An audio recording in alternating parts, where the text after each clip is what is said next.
It's kind of spooky watching that recording made almost exactly 2 years ago here. So the last time my father, who was sitting in the front row, was here with us. He died 6 months after that, and 3 months later, Kurt Benke was dead from COVID. So anyhow, the man who taught me the longest and inspired me more than any other musician was Elie Siegmeister, whose daughter Mimi Koren is with us today, along with one of his most devoted students, the prolific composer, conductor, pianist, podcast producer, Michael Shapiro. In 2009, for Elie's centennial, there were 30 concerts featuring his music and that of his students. Helene's performance of 2 of Michael's songs was recorded at NYU and has since then been subtitled by me. The setting of William Wordsworth's My Heart Leaps Up dates from 1987, that of James Joyce's Lightly Come, Lightly Go from 1978. Let's listen and then speak with the composer. While Helene is working out the problems involved in renumbering everything, with machines that don't cooperate, Kevin Scott just asked me a question in the chat about Hugh Robertson. Yes, there's quite a bit more of his music. I have some of it, and a lot of it, most of it, is at the archive at Harvard that was turned over by Fontainebleau after Mademoiselle's death. There are dozens and dozens of scores there, including the one that we found of Jay Gottlieb's.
There we are. So you did hear those 2 songs, and those are 2 of many songs that you've written, Michael. They're both parts of cycles, right? Yeah, that's right. I mean, it started really under Elie because Elie Siegmeister and I worked together for almost 5 years. And one of the things that we worked on early on were my songs, because he felt that songwriting was important, which he was right. He's a terrific songwriter teacher, yes. He was a great songwriting teacher, and I premiered 2 of his song cycles, actually. I with singers. I do want to say one thing. The older I get, the more I recognize something that I discussed with Elie in great depth, was the primacy of melody. The best composers are great tunesmiths in my book. And I don't mean necessarily romantic writing. It doesn't have to be. But I do believe that if you can't do all of the elements simultaneously, you're not in the first rank. I think Ellie was a great teacher in the smithing of tunes. So I do remember that as something that's very crucial. Certainly in setting words, the connection of melody to words is the telling of story. Isaac Singer said, you can't really have a good novel unless it's a good story. Well, I don't think you have a great piece of music with a good tune. And the tunes could be all kinds of things. It doesn't have to be, again, Rachmaninoff. I'm not talking about that. Well, we played Rachmaninoff in the last concert, actually. But yes, we're going to skip now to a piece by Ellie. I'd like to introduce Mimi Corin, or Miriam Corin, as she's labeled, if she wants to say hello. I'd love to see Mimi. She was with us. I think she's still here. She's still there. Mimi, can you unmute yourself? And then may I stay on video for a second? Because I have to tell a very quick story. I conducted the Brahms Requiem a few years ago during a snowstorm. And after the Requiem, it was a large crowd. Despite the snowstorm, I felt a hand on my arm. And I turned around and it was Mimi, who I hadn't seen in decades. Well, we've invited her to unmute, but she hasn't done that yet. I don't know. Maybe she'll do it afterwards. We're going to I was going to do a piece by Herb Deutsch, but he hasn't shown up, and it will be his piece is in the chat. It's also in the on this of the last of the Leica concert CDs that we made in the 1990s. But we're going to skip now to thank you the for sixth joining. and final sonata for violin and piano of Elie Siegmeister, one of his last compositions, a little over 2 years before his death in 1991. It was written over a period of 8 days, after which Elie wrote, "Finalmente, ye gods, this has been a long schlep." All 5 of his other violin piano sonatas have been performed and commercially recorded, but this one had only one performance. January 15th, 1989, Elie's 80th birthday at Weill Hall, the evening of the same day that Elie's cantata, "I Have a Dream," received its Manhattan premiere at Harlem School of the Arts with the Metropolitan Philharmonic Chorus, which Kevin Scott helped me organize. And I think I know Kevin's here with us today. We'll talk about it later, I hope.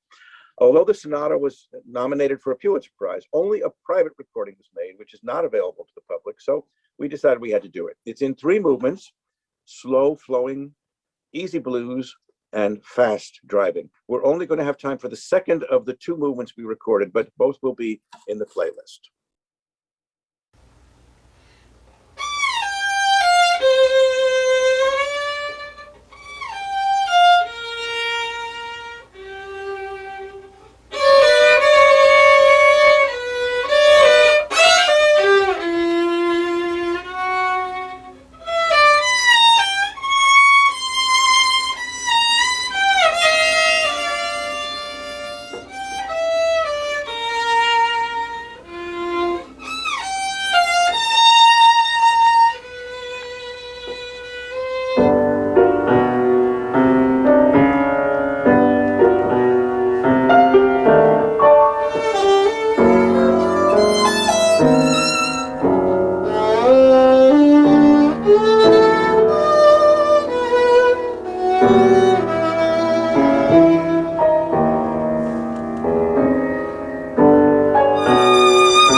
Aside from Nadia Boulanger, Ellie Siegmeister's primary teacher was the composer Wallingford Rieger, who was a proud pupil of one of the great teachers of the late 19th and early 20th centuries, Engelbert Humperdinck. We're going to end the concert with a piece by Humperdinck. I was planning to do two pieces, but I think we're running short on time, so I'm going to skip to the next piece by the other Ellie Siegmeister, the other pupil that's on the concert, a former student of mine, who studied at Cornell and also studied at Fontainebleau, Professor Donald Sloan, coming to us from South Carolina. Hello, Donald. Would you unmute? And there you are. Would you like to tell us a bit about your piece? Here I am. First of all, thank you, Leonard. And I'm sure that I own at least some of the gray hairs on your head for trying to teach me piano. And I was at I gave you some tough love as a piano teacher, didn't I? But you responded. I was at Fontainebleau in 1979 when Bob Levin took over everything, and that was an extraordinary summer, really. So, okay, so about my piece that you're going to play is called Copycat, and it's for violin and piano. And it was one of a series of pieces. When I lived in Northeast Ohio, the Cleveland Composers Guild had a remarkable project with the Cleveland Music School settlement.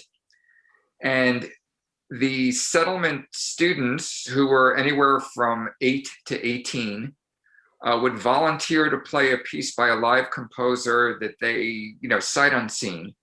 And Composers Guild members would volunteer to write for them. And they would literally put the performers' names in one hat and the composers' names in another and pull them out and match them up. So I did this for 4 years and it was fabulous. Every year I underestimated how good the performers were. And every year I was afraid, oh, I don't know if I can write this for them. And they came to the first rehearsal that I attended, everything note perfect. That's great. It was. I hope we get it note perfect. so let's hear it now. This is Copycat for violin and piano, a 1996 composition by Donald Sloan.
Okay, and there you have a little bit of inside the piano work. So, thank you, Don. Two of my teachers at Harvard who worked hard to bring performance to the music department excelled as composers, conductors, and teachers. We're going to hear a short piano solo work by Lucas Foss, which he wrote in 1951 and gave me over 40 years later.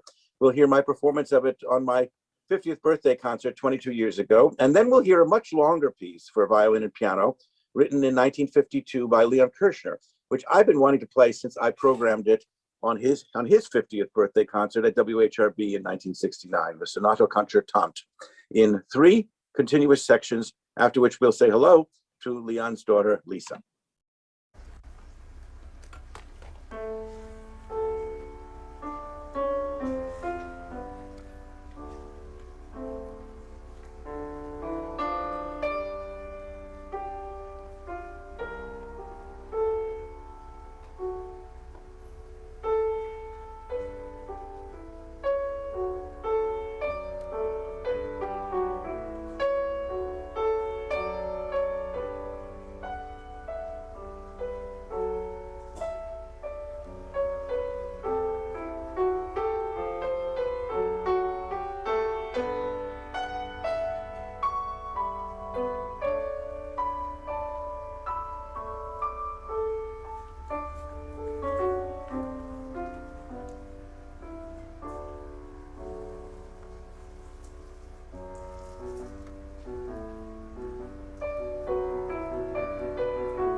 the Sonata Concertante, Leon Kirchner.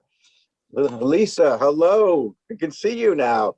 How does it feel to watch what I think is the first video ever made of this piece? Your father wrote the year before you were born, but it was played many times over the years. Well, can you hear me? Yes. Oh, well, it's always very nice to hear my father's work played and appreciated and brought to the ears of other people. So thank you. I also realized that he must have played that a great deal when he would play all night long. Before your classes, he had usually played for 24 hours. Oh my Through the God. night. But I used to hear that all the time. I remember the tunes and everything. It's You know, a they're beautiful piece. Yeah. Now, well, Robert Riggs's biography of your father, which the University of Rochester Press published in Yes. 2010, the same year that Scarecrow published my biography of Siegmeister, has a lot of wonderful anecdotes about this piece. Robert Yes. is also with us today. Would you like to say hello, Robert? Yes, I would very much. And I might add kind of a preliminary anecdote to those that you're going to tell. Go ahead. I would like to talk a little about Leon's interest in science and medicine. Oh, yes. Initially, he thought he would be a science major. And of course, he ended up not doing that. But he remained for his whole life very well-read on the latest scientific research. And he cultivated friendships with a number of distinguished scientists, including several Nobel Prize winners at both Harvard and MIT. And he liked to draw analogies between music and science. The Sonato Concertante, for example, has two fast-paced, very energetic movements that are connected by a very brief, only 15 measure slow transition that's connected, as you rightly said. Kirchner liked to compare this transition to the corpus callosum and communicates between the two hemispheres of the brain with their functions. Another example, for many years at Harvard, Kirchner conducted a professional orchestra comprised of Boston's best freelance musicians. I was a violinist in that orchestra.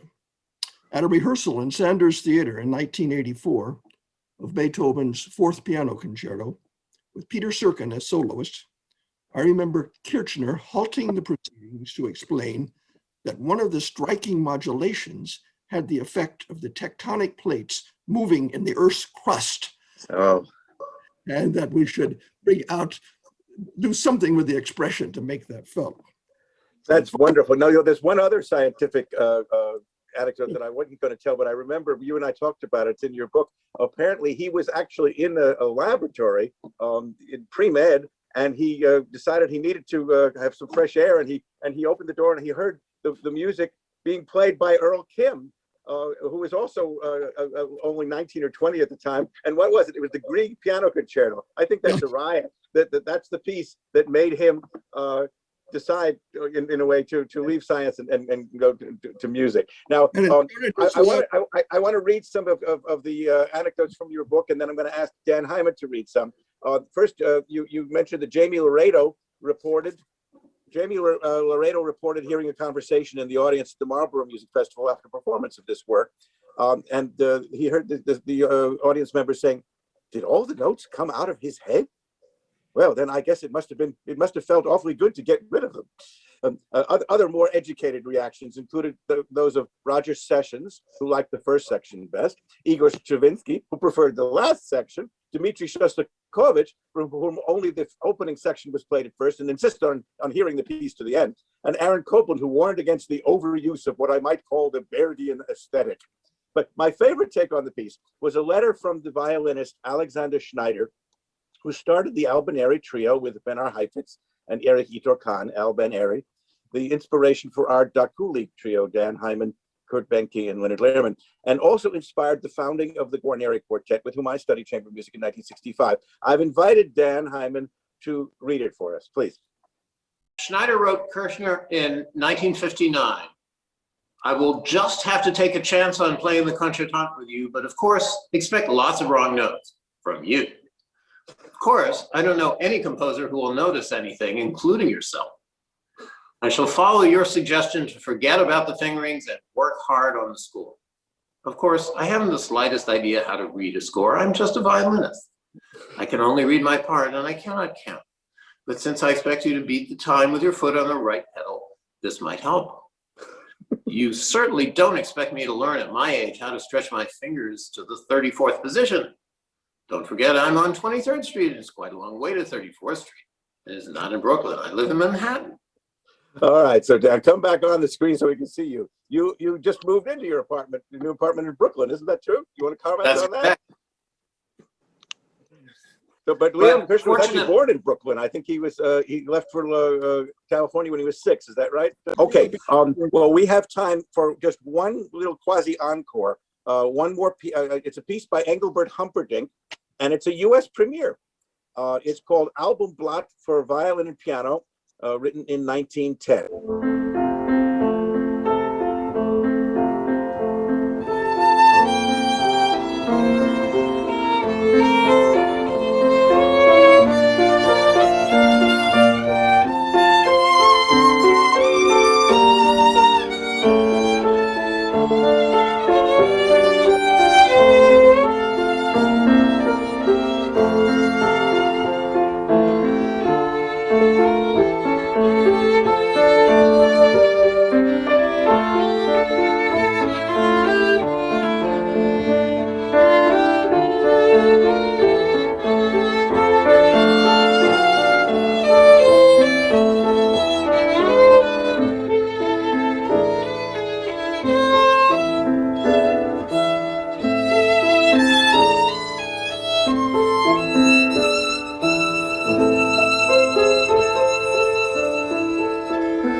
So that's a fitting close, and we want to thank everybody for coming. Especially want to thank Vanessa Lan, who is stuck with us, although it's very late in Rotterdam now. Vanessa, you got to speak about Earl Kim before. You want to talk a little bit about Leon Kirshner since you're still with us? Go ahead. Well, sure. It's great that Lisa's here, who I've never met, but it's absolutely wonderful that all of us are able to share what's really extraordinary. I've lived in the Netherlands for 31 years, and I have never heard Leon Kirshner's music performed here, and it's so wonderful that we could put this together tonight. Thank you so much, Leonard. And yeah, it was my first class that I had actually at Harvard. As an undergraduate in composition, and well, it was just so inspiring to be in the presence of such a kind of exacting and Demanding. demanding and creatively perfectionistic situation, and I absolutely learned so much and gained so much of a sense of making sure that everything I did was absolutely done with the design and the artistry. Nothing for no reason, and absolutely. Yeah, I gained so much, and he gave me so much support. I was just, you know, this little young thing, and he was very, very interested in what I had to say, and yeah, really nurtured me, surprisingly. So I'm very grateful. He and really could be very cold, but he could also be extremely warm and personal. I remember Faye Ellen Silverman nagged him until he agreed to give all of us private lessons, which was about 4 or 5 times as much time demanded from him as it would have been just to give the class. But he did it. A number of us felt it was necessary. He agreed it was necessary. He was very, very conscientious. He was quite a teacher. He was and- also hilarious.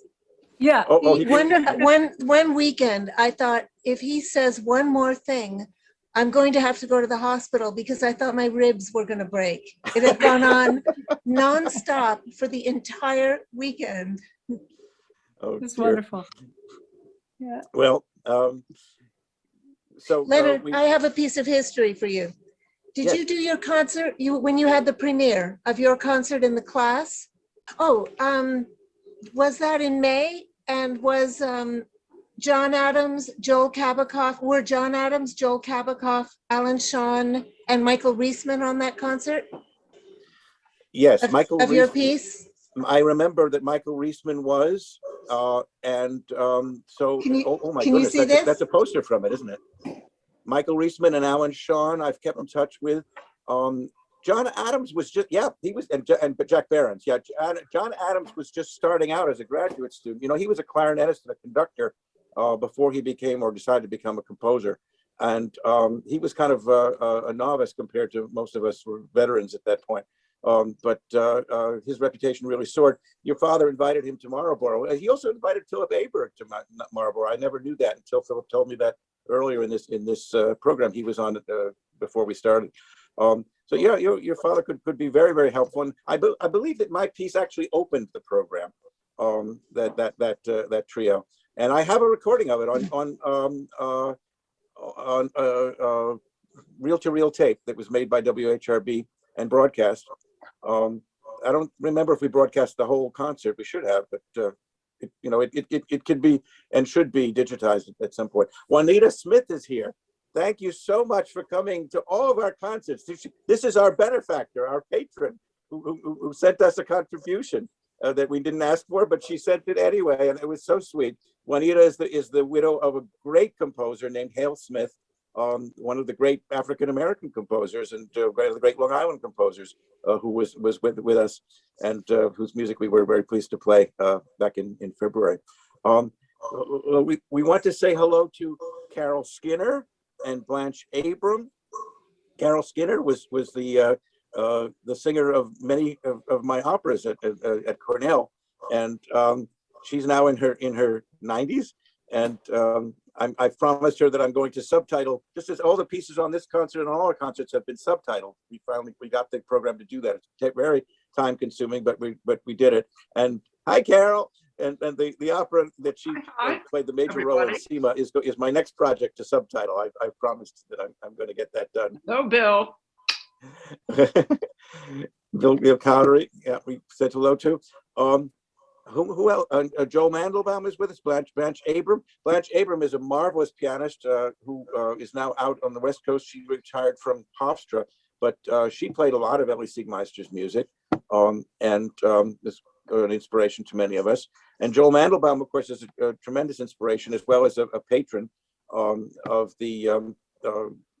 many things that we've done over the years. He's a very fine composer and conductor as well.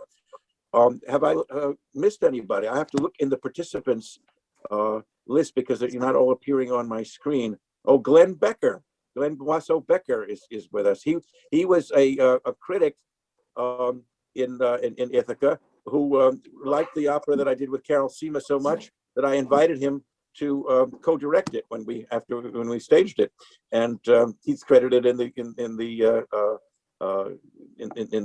video. So Joel has just come on. Hello there. Hi. Thank you for staying with us. That last piece, that Kirshner piece, I think is the most difficult piece for violin and piano that Dan or I have ever worked on. It's not easy to listen to, but it's so intense, but it's so beautiful. It has so many gorgeous things in it. And I have to tell you, Lisa, that I always wanted to play that. And it's been how many years now since I first heard it? Over 50. And I finally got to play it today for you. I'm really pleased about that. Who else is on here who would like to say something? Let's see. Bill Cowdery, do you want to unmute? Hi. It's a fantastic, incredible program, Leonard. Thanks for putting it all together. Well, thank you. Thank you for the inspiration. And we really must do some more music together. We'll see you in August. Yes, We're going indeed. to be performing up in Homer, New York, which is right near Ithaca.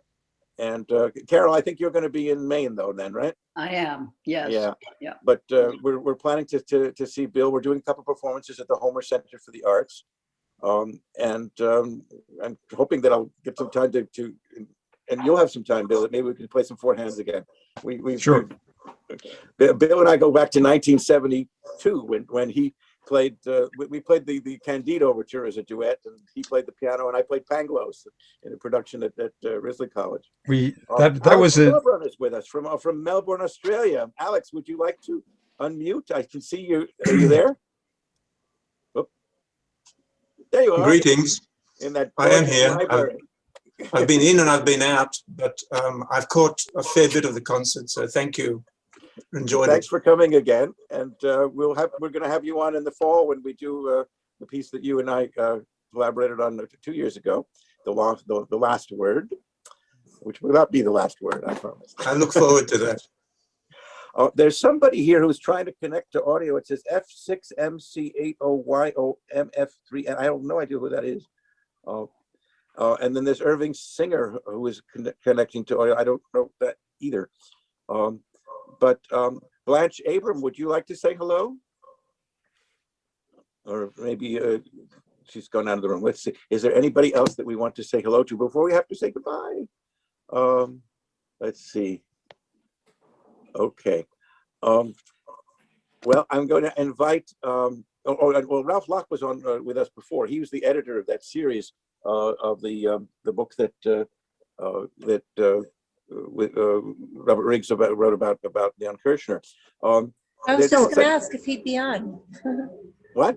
I just met him in texting, so I was hoping he'd be on. Yeah, he was on earlier, but I think he wrote me. He had a lot of deadlines. He wasn't sure he'd be able to. But yeah, he was a tremendous admirer of Siegmeister and Kirshner, and he's been a godsend to me. He's edited everything that I've written. And when I write something that's musicological, he says, it brings out your inner musicologist, he says to me. And he's really been the conscience in that regard. Helene is waving her hand. You want to say I something? think that before you give me the last word, you should tell us about the fall concerts. All right.